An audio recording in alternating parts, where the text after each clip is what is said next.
के बाद कोई सवाल जवाब होंगे, उसके बाद सवाल जवाब लेंगे। Okay okay okay proceed Lalit भाई, वेलकम। ओके।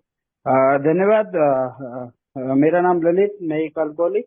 ईश्वर की कृपा आप सब भाइयों हाय के ललित साथ भाई। और एक सुंदर संस्था है, और ये सुंदर संस्था की मदद से शराब पीने की कोई इच्छा नहीं है, और न ही कोई शराब का घूंट पिया है। तो मेरे जैसे शराबी के लिए शराब नहीं पीने की इच्छा एक चमत्कार ही है, क्योंकि आज से 4 साल पहले, आज से यानी कुछ एक महीना, एक थोड़ा थोड़ा ही वक्त हुआ है, लेकिन पहले हालत ऐसी थी कि 24 घंटे शराब लगा करती थी, और आज वो इच्छा बिल्कुल नहीं है। आज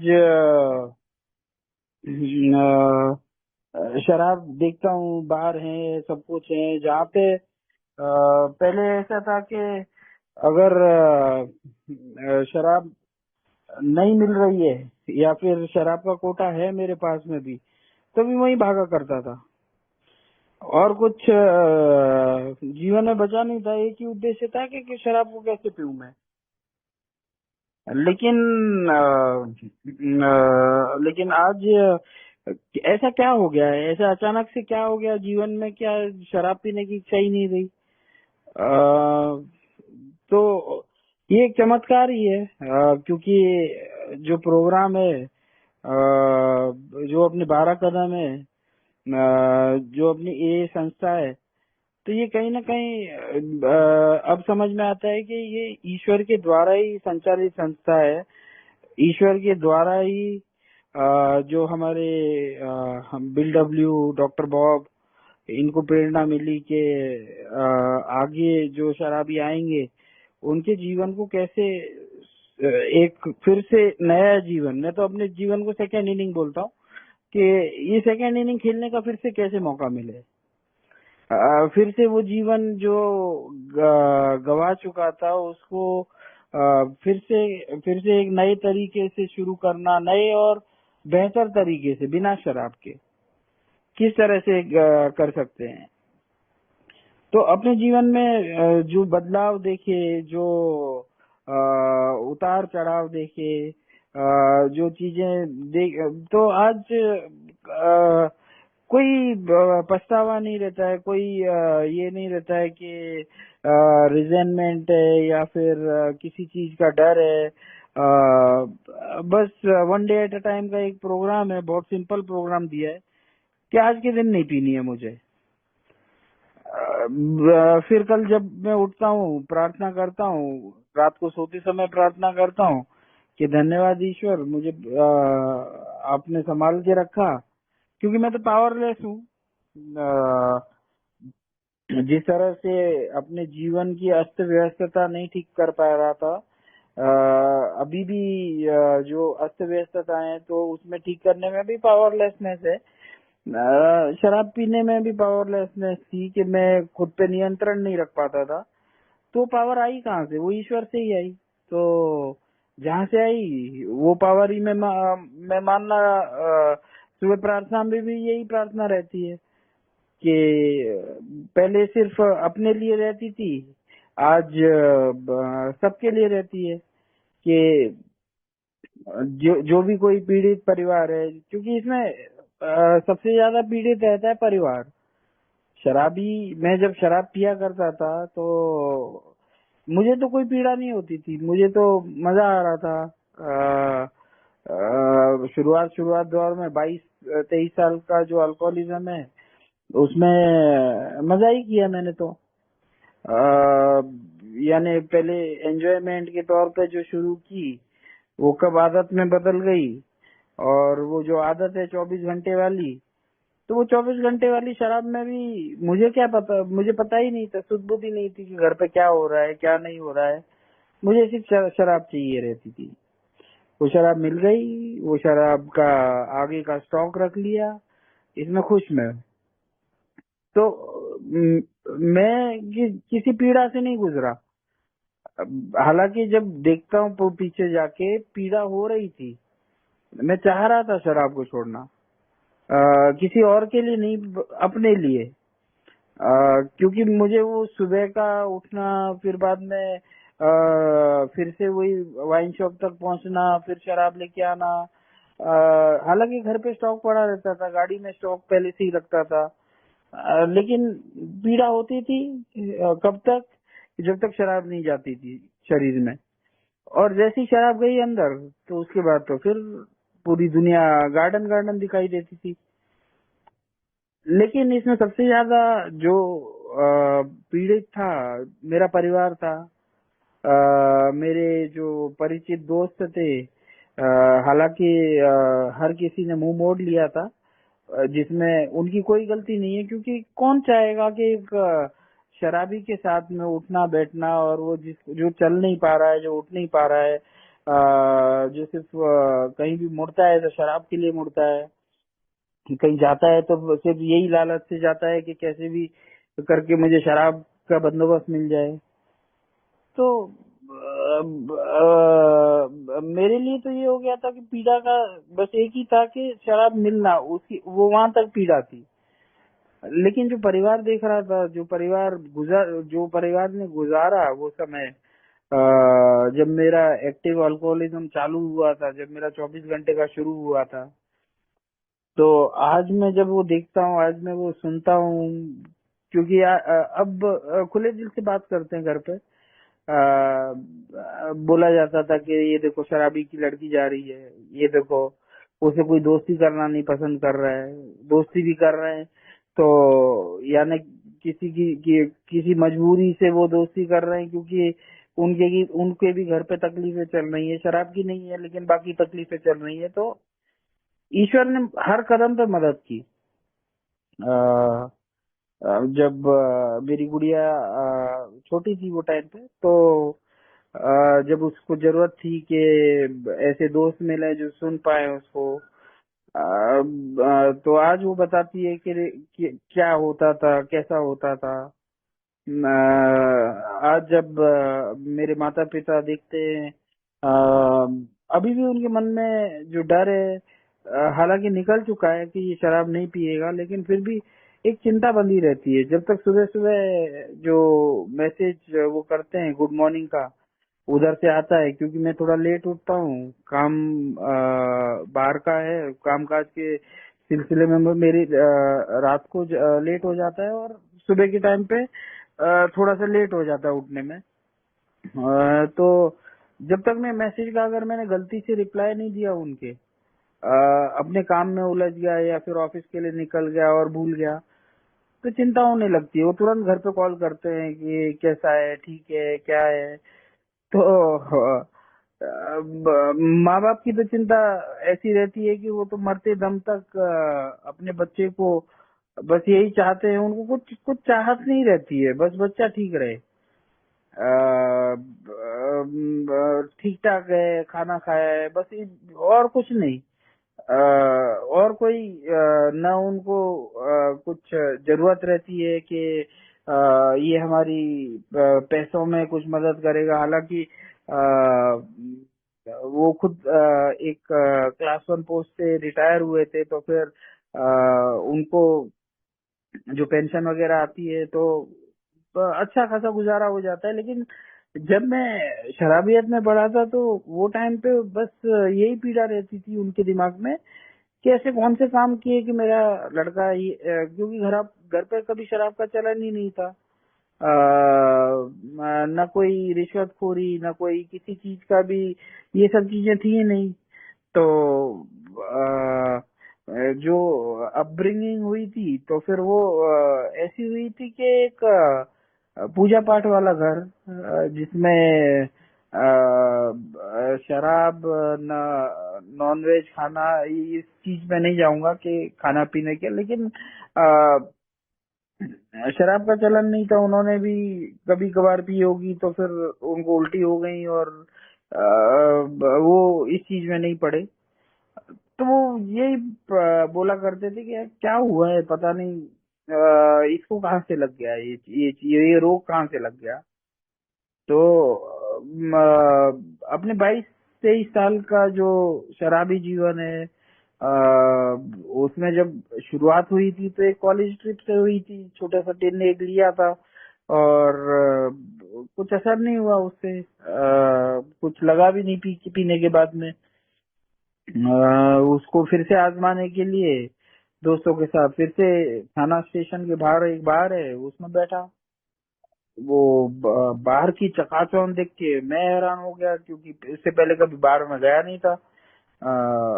सब लोग खुश हैं, टेबल पे अलग अलग टाइप की डिशेज हैं, शराब पी रहे हैं, सिगरेट पी रहे हैं, एसी चालू है।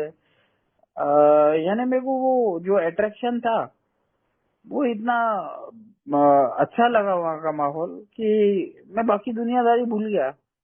मैं ये भूल गया कि मैं कॉलेज में हूँ, अभी जस्ट सेकेंड ईयर में हूँ, मेरी उम्र नहीं है बाहर में जाने की। अकल नहीं थी मेरी उस टाइप की।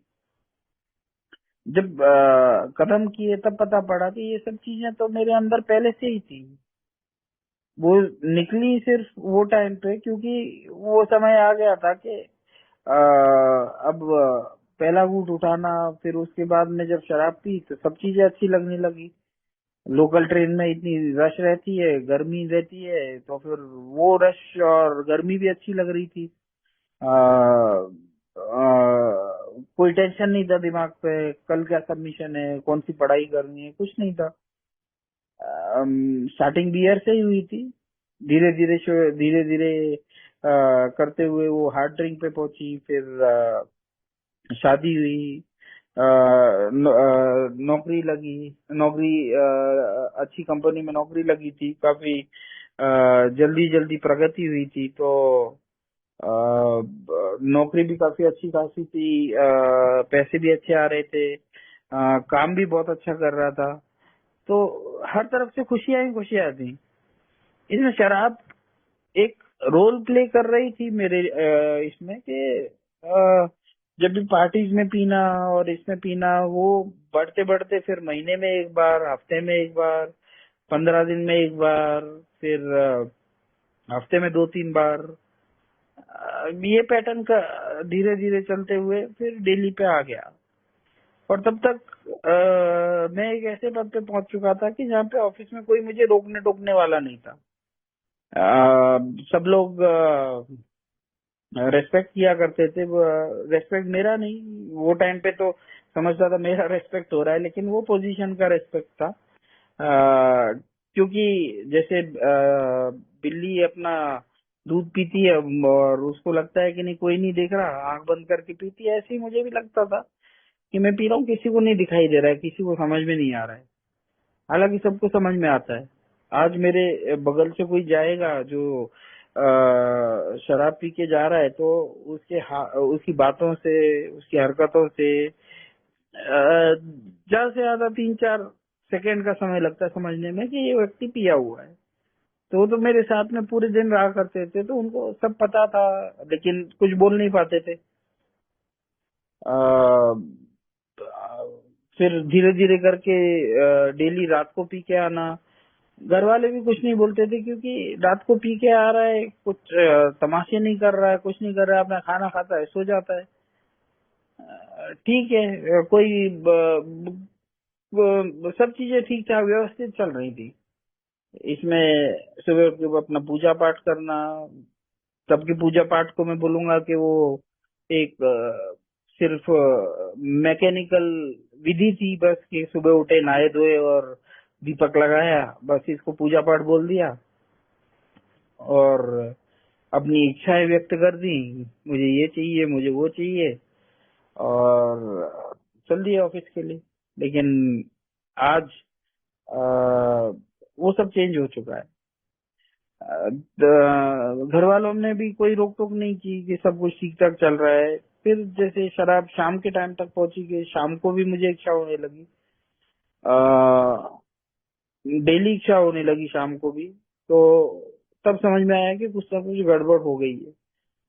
गया था साइकेट्रिस्ट के पास, गूगल सर्च किया कि ये जो बीमारी तो नहीं पता था, लेकिन हाँ ये अल्कोहल मेरे को ज्यादा लग रहा है तो सर्च किया नेट पे बताया कि साइकेट्रिस्ट से मदद मिलती है। साइकेट्रिस्ट के पास गया, उन्होंने स्वागत किया, उन्होंने बहुत अच्छी तरह से वेलकम किया और बोला कि आप पहले व्यक्ति हो कि जो कोई लेके नहीं आया है आपको, नहीं तो किसी के माँ बाप लाते हैं, किसी के बीवी बच्चे लाते हैं, आप खुद चल के आए हो तो आप जरूर इसमें ठीक हो जाओगे। अब जैसे मेरे कैरेक्टर डिफेक्ट थे तो घमंड तो बहुत सारा भरा हुआ था, और घमंड में आ गया, अरे मैं तो खुद चल के आया हूँ, मैं तो ठीक हो ही जाऊंगा। आप दवाइयाँ बताइए, मैं खाऊंगा और मैं ठीक हो जाऊंगा। साइकेट्रिस्ट ने बोला था कि इसमें 60% दवाइयों का इफेक्ट रहेगा, और 40% लेकिन आपकी इच्छा शक्ति का रहेगी, तो फिर तभी जाके ये छूट पाएगी। अ, तो मैंने बोला, मैं तो एक इतना घमंडी इंसान था कि हर चीज मेरे हिसाब से चल रही है, ऑफिस मेरे हिसाब से चल रही है, घर वाले मेरे हिसाब से चल रहे हैं, मेरे हिसाब से नहीं मेरी वजह से चल रहे हैं। ये दिमाग में ख्याल थे। उसके बाद दवाइयाँ खा के और मैं ठीक हो जाऊंगा, सब कुछ ठीक ठाक हो जाएगा और मैं कंट्रोल में पी पाऊंगा। ये मेरा सबसे बड़ा भ्रम कि मैं कंट्रोल में कभी पी पाऊंगा। अ, क्योंकि बीमारी का कुछ पता ही नहीं था मुझे, तो ऐसे लगता था कि ये एक एडिक्शन रहता है मेरे दिमाग में। शराबी की पहचान ऐसी रहती है कि ऐसी थी कि वो जो कूड़ा वगैरह जो बीनते हैं और फिर जाके शराब के लिए ठेके पे सबसे पहले खड़े हो जाते हैं, और सिर्फ शराबी शराब चाहिए रहती है, तो वो टाइम पे तो यही थी धारणा। आगे जाके मेरी भी वैसी बनी कि सुबह वाइन शॉप खुलने का इंतजार करता था और दौड़ के जाता था, जबकि घर पे पड़ा है स्टॉक, गाड़ी में भी स्टॉक पड़ा है, लेकिन और भरने के लिए। क्योंकि ये और की बीमारी, आ, ये और की बीमारी जो थी मेरे अंदर,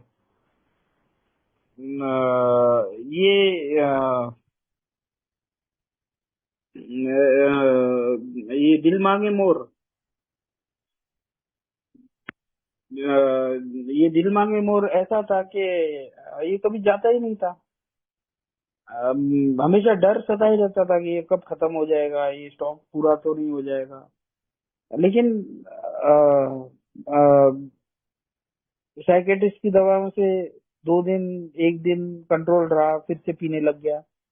मैंने सोचा कि नहीं, ये नए साइकेट्रिस्ट हैं, अभी अभी इनको डिग्री मिली है, तो किसी एक्सपीरियंस साइकेट्रिस्ट के पास जाएंगे, उनसे ट्रीटमेंट लेंगे। उन्होंने कुछ दवाइयाँ चेंज करके दी और स्टेटमेंट वही था, पर इच्छा शक्ति, घमंडी इंसान होने के कारण इच्छा शक्ति तो मेरे अंदर कूट कूट के भरी हुई थी। तो ये सब चीजें होते हुए जब मैं ये सब चीजें देख रहा था अपने अंदर, तो फिर से ट्राई करके देखा। वो भी दो दिन, दो दिन या एक दिन तक चला था, उसके बाद फिर से शराब आ गई। दोपहर की, तो फिर मैंने सोचा कि नहीं, ये डॉक्टरों के काम नहीं है, अपने आप ही कंट्रोल करके मैं पी लूंगा। क्योंकि जैसे नवरात्रि आती थी, गणपति का टाइम आता था, या कोई भी त्योहार आता था, तो व्रत रखना, उपवास रखना, और उन दिनों पे नहीं पीना। तो मैं ये सोचता था कि मैं देखो 9 दिन तक कंट्रोल रख सकता हूँ, तो आगे भी कंट्रोल में पी सकता हूँ मैं। ये मेरा भ्रम था कि मैं किसी दिन तो कंट्रोल में पी सकता हूँ। डेली के जो शाम की शराब थी, वो उसको सुबह आने में टाइम नहीं लगा।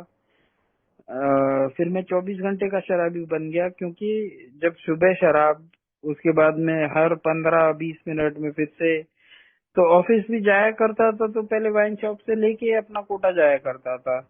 ऑफिस के बैग में मेरे शराब पड़ी रहती थी, लैपटॉप रहता था, बाकी चीजें रहती थी, लेकिन शराब की बोतल भी रहती थी।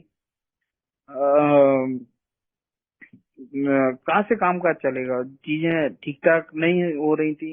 लोग देख रहे थे, लोग आपस में बातें कर रहे थे, लेकिन मेरे से कोई नहीं बोल रहा था। मैं सोचता था कि नहीं, किसी को पता नहीं पड़ रहा है, चलने देते हैं। लेकिन तब घर वालों को उन्होंने शुरू कर दिया था रोक टोक। मेरा सोचना था कि नहीं, ये गलत ही बोल रहे हैं। मैं अभी तक देखो जॉब भी है, शराब भी पी रहा हूँ, कुछ बुरा थोड़ी कर रहा हूँ, शराब ही तो पी रहा हूँ। वहां से जब ऑफिस में रहता था तो शराब पी के किसी को बुलाना, क्या बात करना, चिल्लाना, एक घमंडी किस्म का इनका इंसान, सेल्फ सेंटर्ड, जो सिर्फ अपना ही भला देखता है। तो काफी ये चीजें चल रही थी, और ऑफिस वालों को पता पड़ने लगा, और ऑफिस के जो सीनियर थे उन्होंने घर पे बताया कि आप इसका इलाज करवा लीजिए, और इसको देख के हम और दूसरे व्यक्ति भी अगर पीने लगेंगे तो फिर हम जवाब क्या देंगे। वो तो सीधा बोलेंगे कि आप ललित को अलाउ कर रहे हो तो हमको भी अलाउ करो। और ऑफिस एक मंदिर रहता है, तो मंदिर में ये सब चीजें शोभा नहीं देती हैं। पहले वार्निंग दी, घर वाले गए मिलने के लिए, दूसरे बार वार्निंग दी, तीसरे बार वार्निंग दी। हालांकि ये इतने चांस कोई देता नहीं है। उसके बाद फाइनली मुझे ऑफिस से निकाल दिया गया कि अब इसके आगे अब हम नहीं सह सकते। 3 बार वार्निंग देने के बावजूद आंख कान नाक जिधर जिधर जो दवाई डाली जाती है सब करवा के आया था मैं। कुछ दिन थमती थी, उसके बाद में डबल तादाद से शुरू हो जाती थी, यानी 24 घंटे सिर्फ शराब शराब शराब, और उसके अलावा कुछ नहीं। सब थक चुके थे, सब हार मान चुके थे, और नौकरी से निकाल दिया गया तो भी मैं पी के ही आया। घर वालों ने पूछा क्या हुआ, मैंने बताया कि ऐसे ऐसे था, और कोई बात नहीं यहाँ से। जबकि वो कंपनी में मैंने 19 साल नौकरी की थी कंटिन्यूस। तो घमंड इतना हो चुका था कि नहीं, ये क्या है, ये तो इन्होंने अपना घाटा कर लिया। रिजाइनमेंट इतना बड़ा था कि इन्होंने घाटा कर लिया। ये नहीं था कि मेरे से कोई गलती हो गई। रिजाइनमेंट इतना बड़ा हो चुका था कि इन लोगों ने घाटा कर लिया, ये लोग किसी काम के नहीं है, आगे देखना इनका नुकसान होगा। मुझे तो दूसरी नौकरी मिल जाएगी। लेकिन एक शराबी को ये नहीं, एक शराबी होने के कारण मुझे ये नहीं पता था कि मेरी हालत क्या हो चुकी है। वजन आधा हो चुका था। पहले जिम जाया करता था, बॉडी अच्छी थी, फिटनेस अच्छी थी, तब चल जाया करता था। अब हालत ऐसी हो चुकी है, तब खाना भी नहीं जाता था। खाना यानी ऐसे हो गया था कि काफी बार तो आज दुख होता है वो चीज बोलने में भी कि मैं फेंक के आया करता था खाना। और यानी एक चीज जो मेरे जीवन में हो रही थी, यानी सबसे पहले तो मेरा फाइनेंशियल पतन शुरू हो गया, स्पिरिचुअल पतन शुरू हो गया, और उसके बाद सामाजिक पतन तो पहले ही हो चुका था। लेकिन फिर घर पे झगड़े, शराब के लिए वही जिद्दोजहद। घर वालों ने छोड़ दिया था कि चलो ये अब ज्यादा दिन का मेहमान नहीं है, हालत इसकी ऐसी हो गई है, खाना खाता नहीं है, हफ्ते में कभी खाया तो खाया, नहाना नहीं, धोना नहीं, पूजा पाठ तो बहुत दूर की चीज हो गई। सब हार मान चुके थे, और सिर्फ मेरी बेटी और पिताजी, ये लोग ये दोनों थे जीवन में। और मेरे जो मित्र, जो मुझे ये फेलोशिप में लेके आए, उन्होंने, इन लोगों ने हार नहीं मानी थी। ये बोले थे कि नहीं, अब कुछ भी हो जाए, कैसे भी हो जाए, ठीक करके ही हम लोग चैन लेंगे।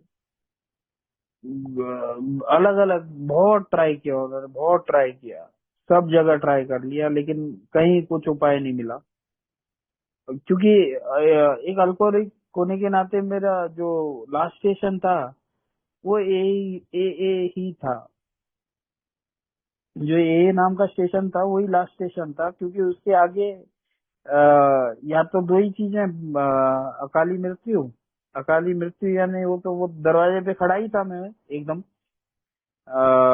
और या फिर पागलपन, क्योंकि जो मुझे दवाइयां दी जाती थी शराब रोकने के लिए तो उसे हेलोसिनेशन होता था। तो अगर वो दवाइयां के साथ में मैं शराब पी रहा हूँ तो किसी न किसी दिन तो पागल हो ही जाता।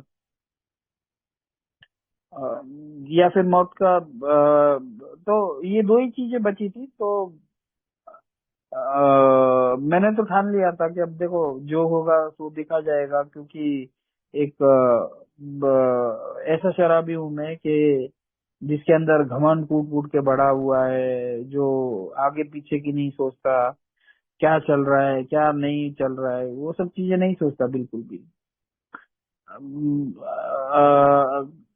मेरे पिताजी के मित्र थे जो जिनके दामाद के ये मेंबर थे, और उनके तरफ से संदेशा मिला पिताजी को, और उन्होंने कॉल किया तो आधा घंटा भी नहीं हुआ होगा कि बॉम्बे से कॉल नासिक आया। नासिक से सीनियर मेंबर्स दो घर पे आ गए आधे घंटे के अंदर। यानी इतना फास्ट नेटवर्क है कि जो ए की फेलोशिप है वो इस तरह से काम करती है कि कोई जहाँ पे पीड़ित जो कोई भी पीड़ित दिखता है कि इसकी मदद हो सकती है, क्योंकि ए के आगे जो ए मेंबर्स हैं वही जानते हैं कि इसके आगे का स्टेशन नहीं है। जीवन में कुछ भी हो जाए वो जीवन वैसे ही चलेगा जिस तरह से ईश्वर ने निर्धारित किया है। जिस तरह से मेरे कर्म होंगे वो जीवन वैसे ही चलने वाला है। अप्स एंड डाउन तो हर आदमी की लाइफ में आती ही हैं। तो ऐसे नहीं कि मैंने ए में ए फेलोशिप में आ गया तो फिर सब चीजें मेरी इच्छा अनुसार होंगी, ऐसा नहीं है। वो सब चीजें जैसे एक नॉर्मल व्यक्ति का जीवन रहता है वैसे ही जीवन है। और सिर्फ इसमें आ गया फेलोशिप का कि फेलोशिप की मदद इतनी फटाफट होती है ये मुझे पता नहीं था। ये अब जाके पता पड़ा, क्योंकि वो टाइम पे तो मैं होश में ही नहीं था कि जब मेंबर्स आए थे बात कर रहे थे मुझे मीटिंग रूम तक लेके गए। एक दो दिन समझ में नहीं आया था, तीसरे दिन थोड़ा थोड़ा दिमाग का दरवाजा खुला। लेकिन हूँ तो शराबी, तो मुझे ये सब चीजें ऐसे लगती थी यार इनको क्या पता कैसे रोकते हैं। गूगल पे सर्च किया ये डोपामाइन, फिर उसके बाद में जितने भी हार्मोनल इम्बेलेंसेस है ये सब चीजों की वजह से होता है। ये कोई एलर्जी वगैरह नहीं है, और वो एलर्जी को कंट्रोल कर सकता हूँ मैं। ऐसे भ्रम थे मेरे।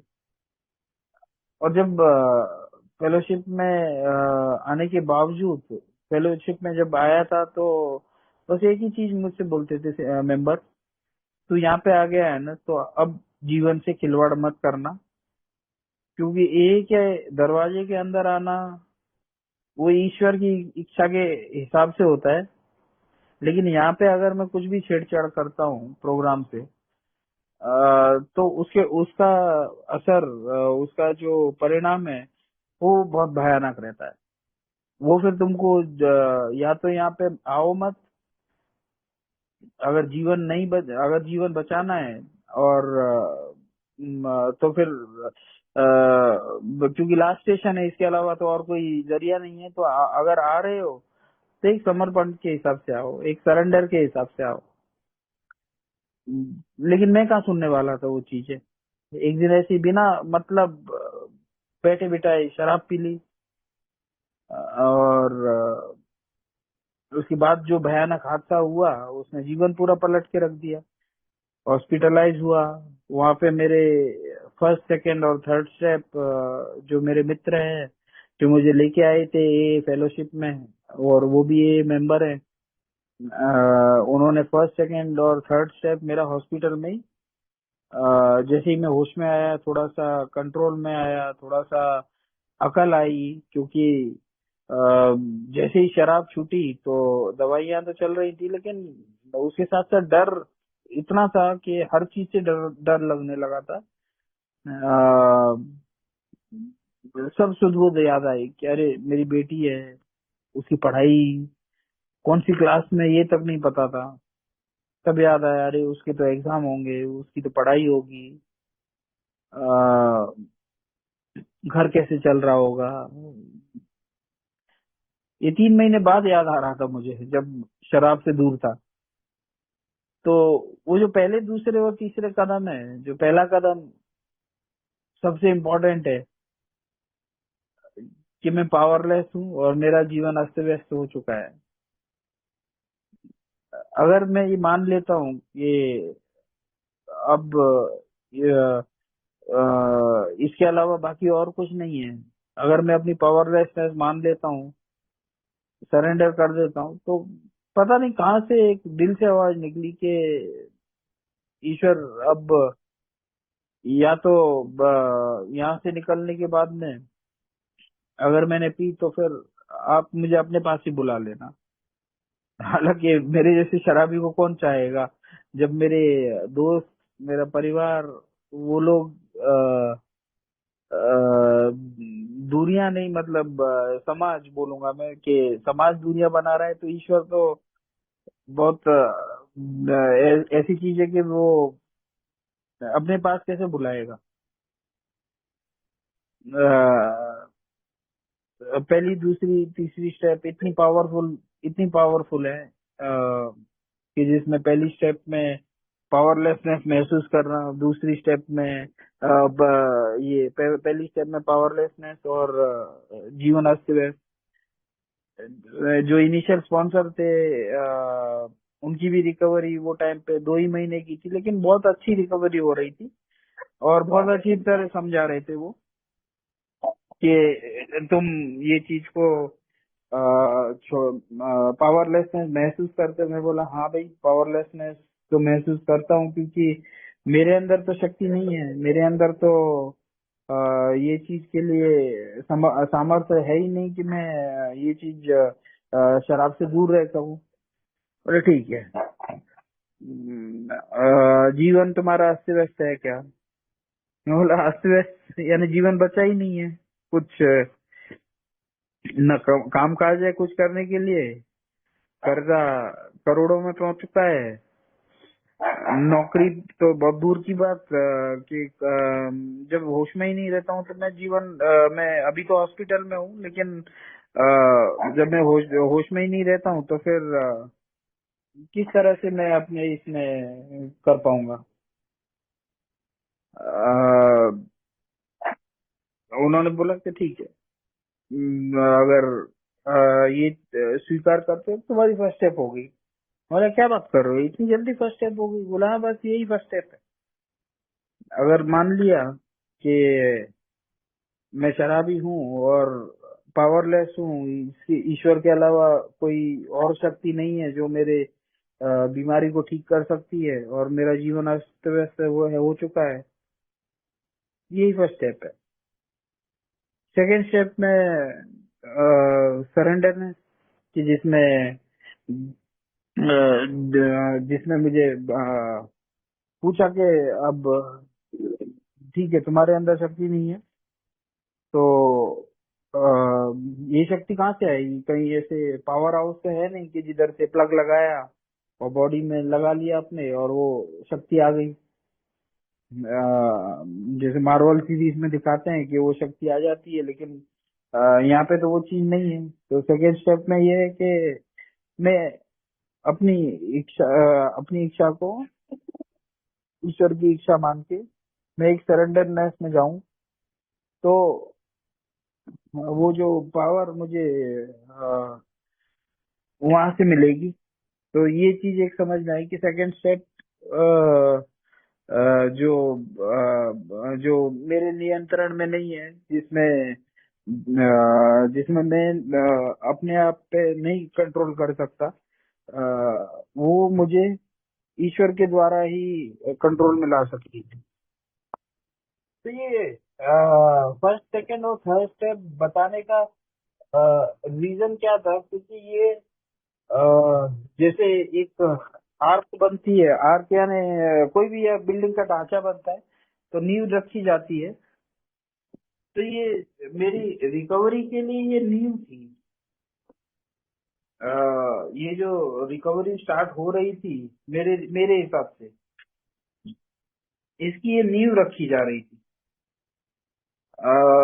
लेकिन मुझे नहीं पता था कि ये नींव रखी जा रही है नहीं रखी जा रही है, लेकिन मुझे अच्छा बहुत लग रहा था वो टाइम पे, क्योंकि मैं मीटिंग को आता था, 1.5 घंटे की मीटिंग रहती थी, फिजिकल मीटिंग। उसके बाद में इमीडिएटली पायनियर ग्रुप की 9:30 बजे की जो मीटिंग हुआ करती थी पहले, उसमें आना।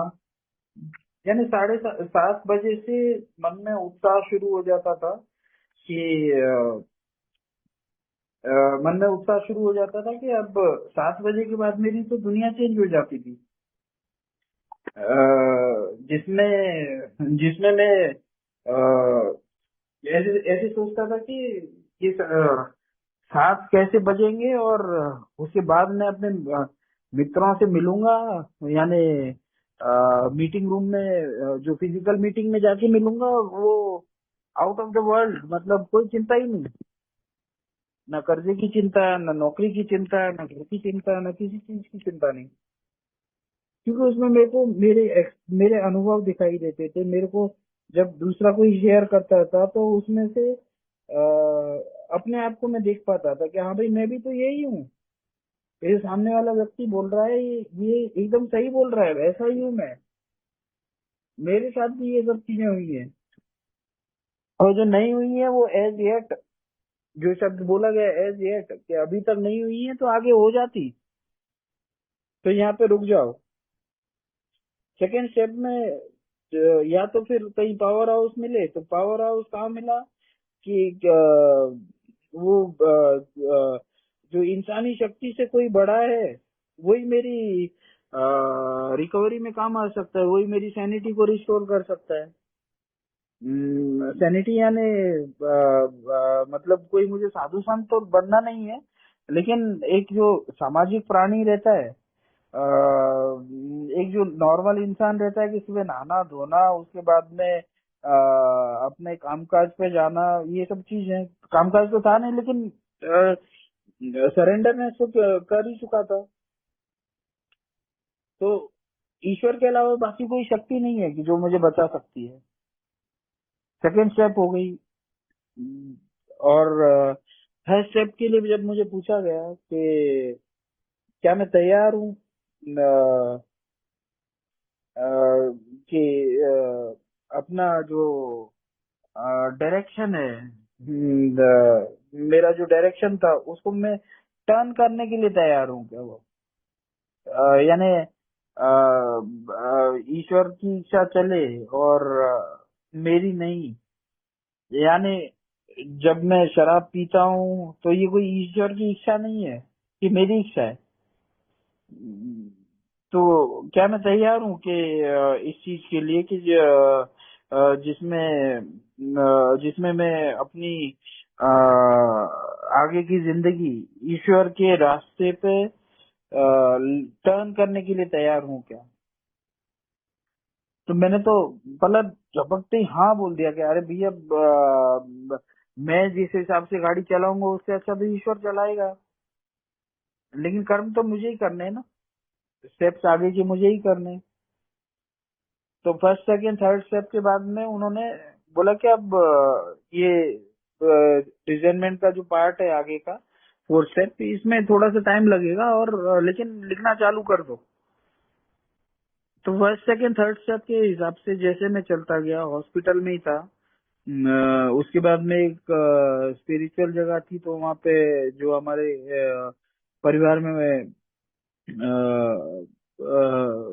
जिनको पूछते हैं, तो वहाँ पे गया था। तो वहां से लेकिन मीटिंग बंद नहीं की थी किसी भी दिन, एक भी दिन मीटिंग नहीं मिस करता था। वहाँ पे फिजिकल नहीं थी, लेकिन ऑनलाइन मीटिंग में डेली अटेंड करता था। ऑनलाइन के बाद में जो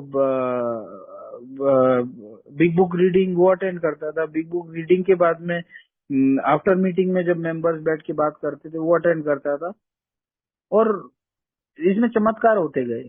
जिस तरह से लिखा था वैसा वैसा ही होता गया जीवन में, कि आधी दूरी तय करने से पहले ही चमत्कार होना शुरू हो जाएंगे। नौकरी मिल गई, कर्जे गायब होने लगे।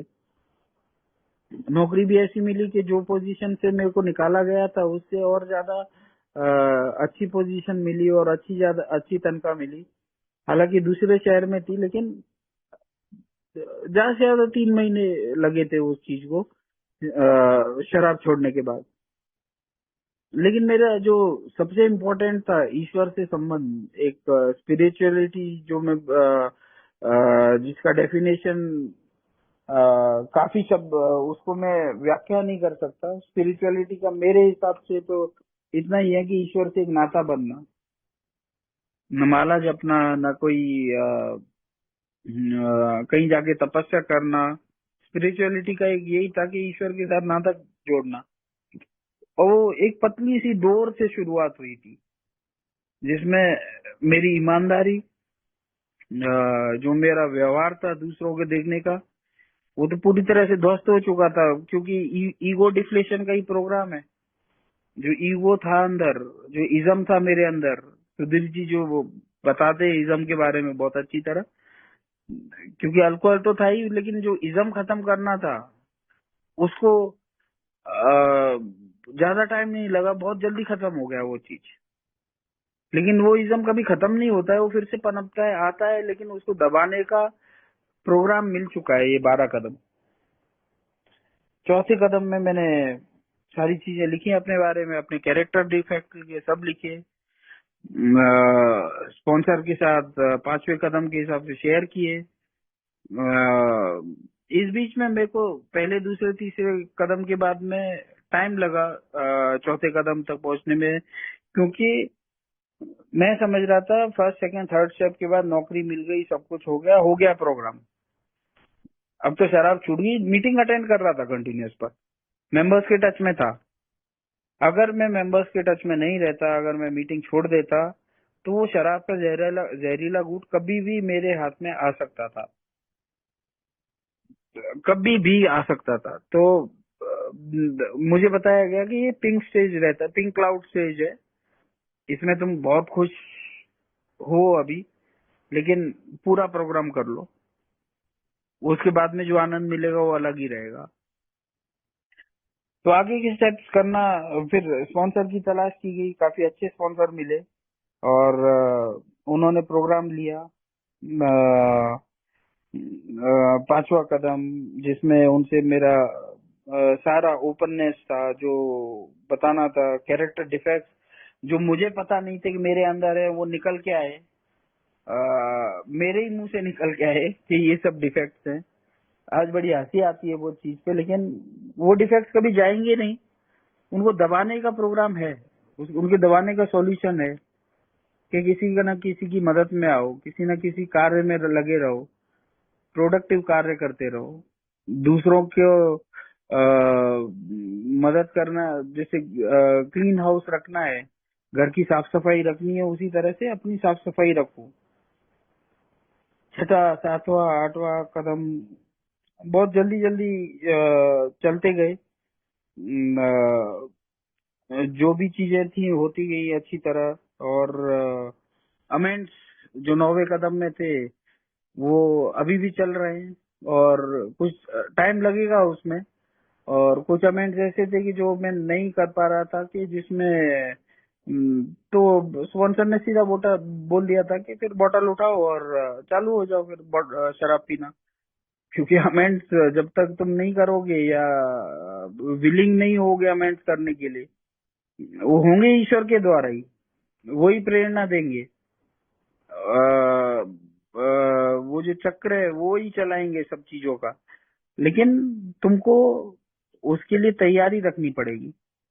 तो विलिंग हो गया, तो पहले तो विलिंगनेस के लिए मैं ना बोल रहा था, और फिर एक काम करो, आप शराब पी लो बोतल उठा के, क्योंकि किसी दिन और पीने वाले हो तो आज ही पी लो। समझ में आया, उन्होंने लिटरेचर दिया पढ़ने को, तो अकल आई ठिकाने पे। मैं बोला मैं विलिंग हूँ। आगे प्रोग्राम शुरू हुआ। उसके बाद 10वां कदम जब लिया गया, वो आज भी जीवन में बहुत उपयोगी आ रहा है, क्योंकि अगर मैं डेली अपने घर पे झाड़ू लगा रहा हूँ तो दिवाली का इंतजार क्यों करूँ कि दिवाली को ही मेरे घर पे साफ सफाई होगी। गंदगी तो डेली आती ही है ना। तो डेली जिस हिसाब से घर पे झाड़ू लगा रहा हूँ, उसी हिसाब से डेली भी अपने अपने जो शरीर है, आत्मा है, उस पे झाड़ू लगाते रहूं, उसकी साफ सफाई करता रहूं।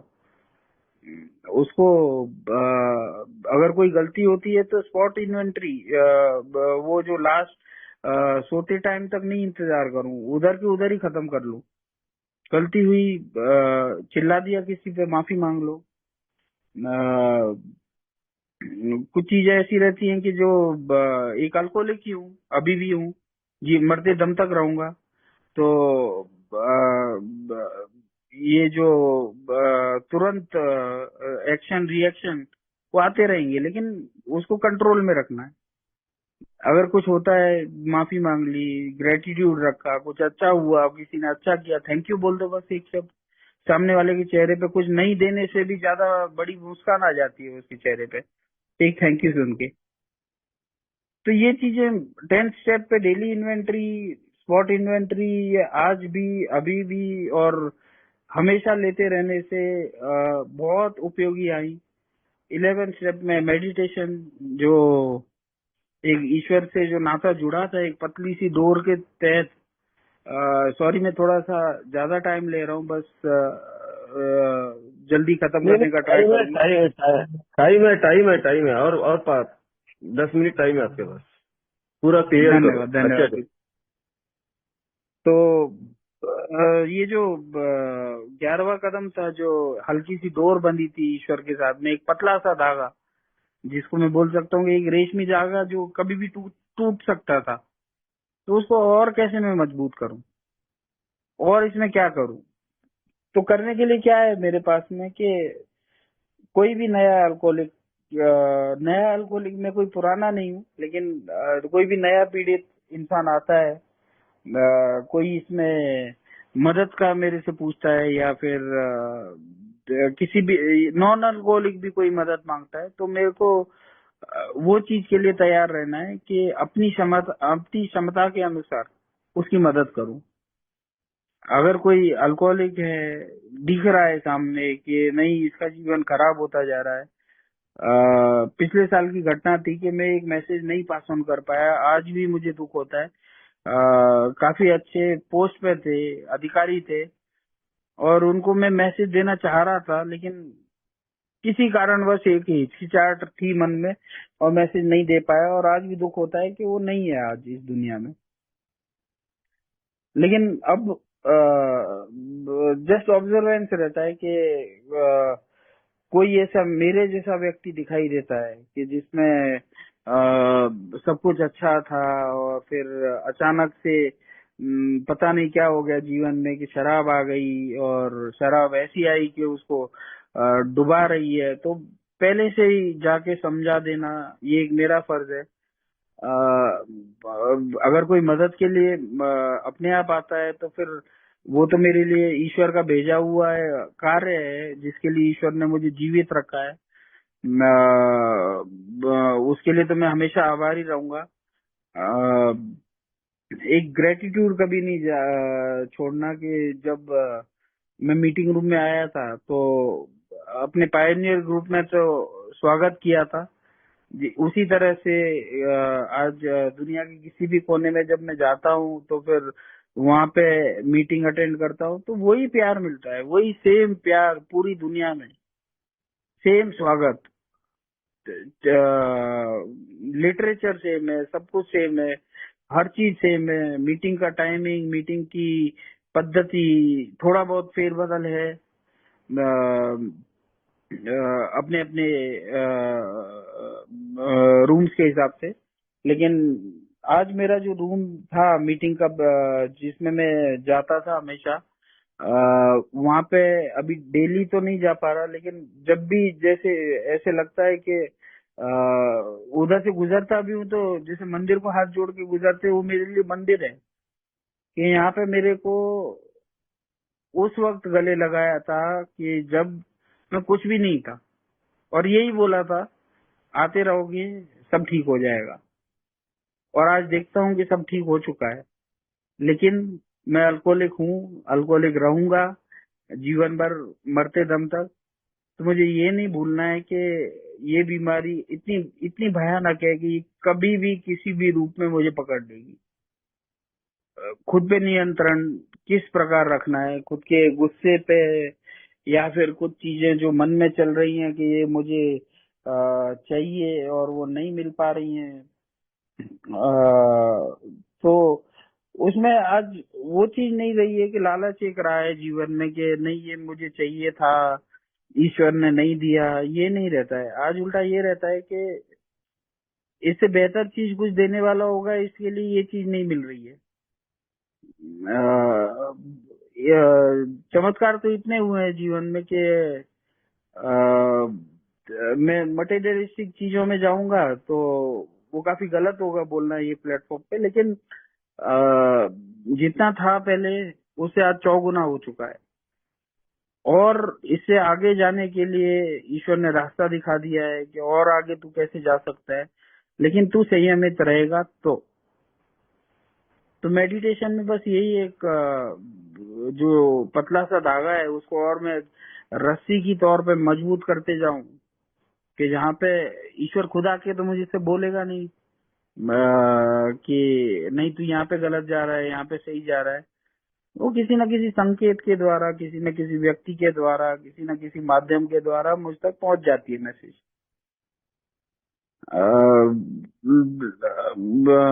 कर्म अगर अच्छे रहे आज की डेट में, क्योंकि अभी सेकेंड चांस दिया है मुझे भगवान ने जीने का। पहला चांस तो हो गया जहाँ पे मैं जी चुका अपनी मर्जी के हिसाब से, अपना खुद डायरेक्टर बन के अपने जीवन का। लेकिन अब जिस हिसाब से ईश्वर ने दिया है कि डायरेक्टर अगर तू नहीं बन के एक्टर बन के भी जिएगा ना, बहुत खुश रहेगा। और वो खुशी आज इतनी है कि मैं बयान नहीं कर सकता शब्दों में कि हर चीज जो इच्छा में थी, जो इच्छा में नहीं थी, वो भी अपने आप आती जा रही है। जो चीज कभी सोची नहीं थी वो जीवन में घटित हो रही है। और ये सिर्फ और सिर्फ ईश्वर के कारण, सिर्फ और सिर्फ ईश्वर के कारण, आप सब भाइयों के कारण, ये संस्था की मदद के कारण। क्योंकि ये संस्था एक ऐसी संस्था है कि जिसमें एक टूटा हुआ आदमी जब आता है, मैं खुद अपना एग्जांपल ले रहा हूँ कि जो जिसके पास एक टोटल मिला के 40 रुपए बचे थे अकाउंट में और कर्जा बहुत बड़ा था। सॉरी मैं वापस से मटेरियलिस्टिक चीज पे जा रहा हूँ, लेकिन और आज की डेट में देखता हूँ तो फिर वो इतना दिया है कि कुछ उसका, क्योंकि उसके पास तो भंडार है, जो ऊपर परमेश्वर बैठा है उसके पास तो बहुत बड़ा भंडार है देने का। मेरी झोली छोटी पड़ जाती है कि इसको मैं कितना रखूं। और ग्रेटिट्यूड हर चीज के लिए। आज मेरी खुद की कंपनी है, एक नहीं दो दो हो गई है। उसमें भी स्टाफ के साथ में जो ग्रेटिट्यूड है, वो लोग जब काम करते हैं तो फिर उनको कुछ सैलरी के लिए तो हर कोई काम करता है, मैं भी आज पैसे के लिए ही काम करता हूँ कि घर कैसे चलाना है। अगर इस मृत्यु लोक में आया हूँ जिसमें अमर तो है नहीं कोई, जिसमें मृत्यु तो होगी, लेकिन एक ग्रेटिट्यूड की भावना के साथ में सामने वाले को एक रेस्पेक्ट देते हुए, जो पहले बिल्कुल नहीं था, उस हिसाब से अगर मैं काम करता हूँ, सब लोग खुश रहते हैं। लास्ट वीक में एक एम्प्लॉय आके मेरे को बोल के गया था कि ऐसे लगता है कि सैटरडे संडे कब गुजरे और ऑफिस जाऊं मैं। आज ये फीलिंग आती है उन लोगों के दिमाग में कि जो मेरे साथ जुड़े हैं, मेरे साथ में काम कर रहे हैं। तो ये सब चीजें अगर मैं ए में नहीं होता तो नहीं आता था। पहले तो मैं बचता ही नहीं, उसके बाद बच भी जाता अगर किसी कारणवश, किसी प्रार्थना के द्वारा, लेकिन ये टाइप का जीवन नहीं मिल पाता, ये रेस्पेक्ट नहीं मिल पाता। और अगर मैं स्पिरिचुअली स्ट्रांग अपने को करना है तो बस अच्छे काम करने, दूसरे के प्रति अ, एक आदर रखना है, एक ग्रेटिट्यूड रखना है। किसी का बुरा करना तो बहुत दूर, सोचना भी नहीं है। और ये धीरे धीरे धीरे करके, ऐसे नहीं कि पहले दिन से हो गया, ये सिर्फ और सिर्फ हुआ मीटिंगों के कारण। कि डेली सुनना, अगर मीटिंग नहीं अटेंड कर पा रहा तो उसकी रिकॉर्डिंग जरूर सुनना। अ, पहले अगर मेरा स्पिरिचुअलिटी स्ट्रांग रहती है, अगर मेरी बग्गी स्ट्रांग रहती है, स्पिरिचुअलिटी घोड़े स्ट्रांग रहते हैं, तो जो मटेरियलिस्टिक चीजें वो बग्गी में अपने आप ही भरते हुए आते जाते हैं। मेरे को जरूरत नहीं पड़ती है कुछ मांगने की, वो अपने आप देने वाला वो टाइम पे अपने आप बंदोबस्त कर देता है, कहीं ना कहीं से, किसी भी रूप में, कैसे भी करके बंदोबस्त कर देता है। बस मुझे ये नहीं भूलना है कि मैं एक अल्कोहलिक हूँ, कभी भी शराब की तरफ मुड़ सकता हूँ। इसको कैसे कंट्रोल में रखना है, कैसे इसको कंट्रोल में रखना है, तो ये 12 कदम, सिर्फ और सिर्फ ये 12 कदम। और कोई बहुत बड़ी चीज नहीं है जो मैं कर रहा हूँ। बहुत बड़ी चीज यानी अपने काम काज को छोड़ के कुछ नहीं कर रहा हूँ एक्स्ट्रा। बस अपने आप में चेंज लेके आया। मैं नहीं लेके आया हूँ, ये 12 कदम लेके आए हैं मेरे अंदर चेंजेस। अगर मेरे को वो टाइम पे जब मैंने फर्स्ट सेकंड थर्ड स्टेप की थी, घमंड तो आ ही गया था, पिंक क्लाउड स्टेज में पहुंच गया था। अगर मैं फेलोशिप से नहीं जुड़ा रहता तो फिर से कैसे, फिर से कहीं ना कहीं शराब के ठेके तक पहुंचने में देर नहीं लगती। आज भी अगर मैं फेलोशिप से जुड़ा हुआ हूँ, आज भी मैं अगर मीटिंग कर रहा हूँ, अटेंड कर रहा हूँ, या फिर उनकी रिकॉर्डिंग सुन रहा हूँ, तो फेलोशिप से जुड़ा हुआ ही रहता हूँ। अगर एक ऐसा सर्कल है मेरे हिसाब से कि जिसके अंदर अगर हूँ मैं, तो एक वो सेफ्टी जोन है, मैं सेफ हूँ। अगर मैं सर्कल के इर्द गिर्द में हूँ तो मैं अनसेफ जोन में हूँ। अनसेफ जोन इतनी भयानक है कि उसमें कभी भी मेरा विकेट जा सकता है। तो मैं तो यही चाहूंगा कि इसमें जिस हिसाब से जिस हिसाब से ईश्वर ने मेरी सुनी थी, जिस हिसाब में ईश्वर ने मुझे इस काबिल समझा था कि मैं ये प्रोग्राम में आ सकूं, ये प्रोग्राम में मदद कर, ये प्रोग्राम मेरे लिए मददगार साबित हो, उसी हिसाब से मैं तो यही देखता हूँ कि मैं किसी न किसी रूप में मददगार साबित हूँ। क्योंकि प्रार्थनाओं में इतनी शक्ति है कि जब मैं अल्कोहलिज्म में जूझ रहा था तो कोई न कोई भाई बहन अपने परिवार के लिए प्रार्थना कर रहा होगा, तो वो सबके लिए प्रार्थना कर रहा होगा। जिस तरह से आज मैं प्रार्थना करता हूँ कि जो भी पीड़ित परिवार है, वो, क्योंकि परिवार पीड़ित रहता है, मैं जिस हिसाब से बोल रहा हूँ अपने हिसाब से कि मेरा परिवार पीड़ित था, तो मैं उसी हिसाब से प्रार्थना रखता हूँ कि वहां पे आप मदद करना जरूर। तो ईश्वर से डोर तो वो मेरे हिसाब से तो अच्छी बनती जा रही है, लेकिन मैं चाहूंगा कि इसको और मजबूत हो। दिन ब दिन वो डोर को मजबूत करने के पीछे मैं ज्यादा लगूं। मटेरियल चीजें आज हैं, कल नहीं है। जैसे पहले इतना सब था और वो एक झटके में पूरा का पूरा चला गया, और फिर से वही चीजें फिर से आ गई, वो भी 1 गुना नहीं 4 गुना।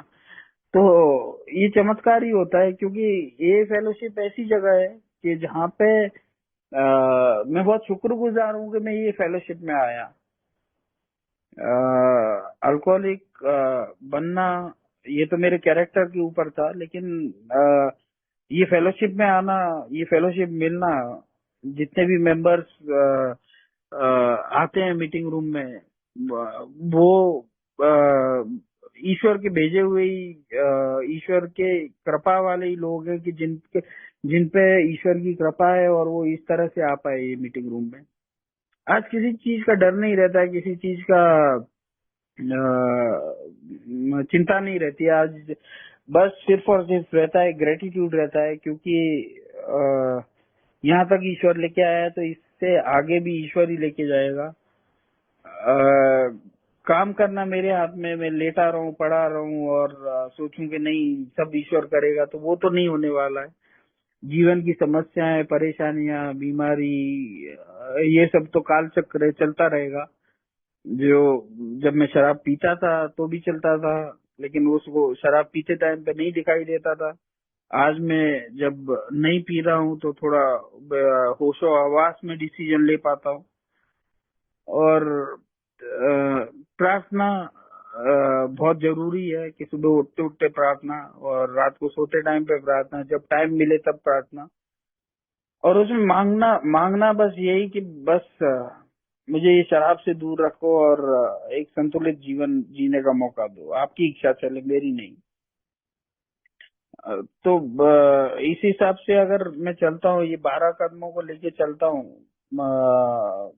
और चल रहा हूँ अभी भी, तो खुद को एक सेफ्टी जोन में महसूस करता हूँ।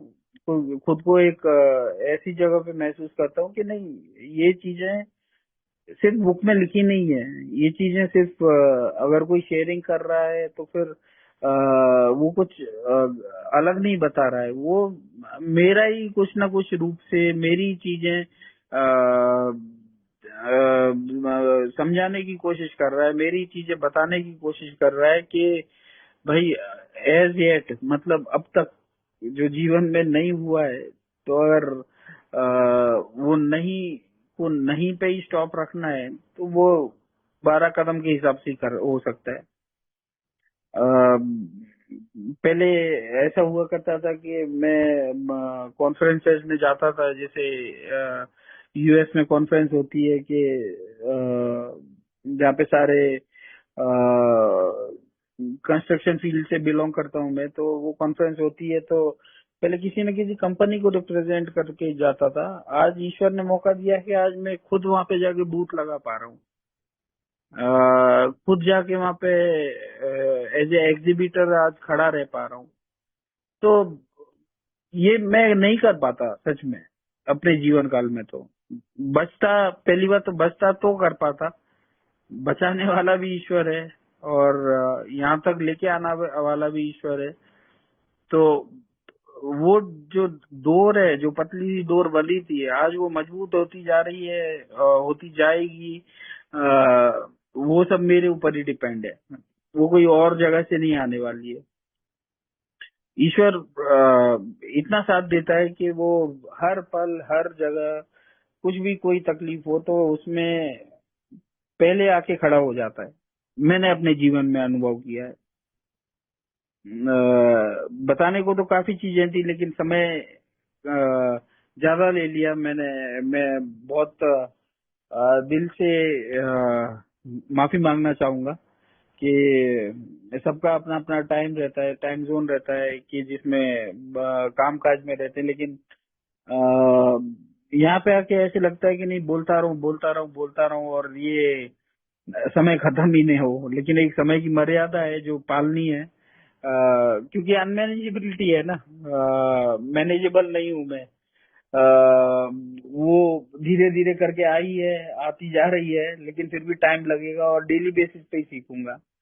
आप सबने सुना, बहुत बहुत धन्यवाद मुझे मौका दिया शेयर करने का, विजय भाई, सुधीर जी और चेयरपर्सन, आप सबका बहुत बहुत शुक्रिया, जो भी मेंबर उपस्थित है। बस यही प्रार्थना के साथ मैं समाप्त करता हूँ अपनी शेयरिंग। और वंस अगेन सॉरी, ज्यादा टाइम ले गया। Thank you.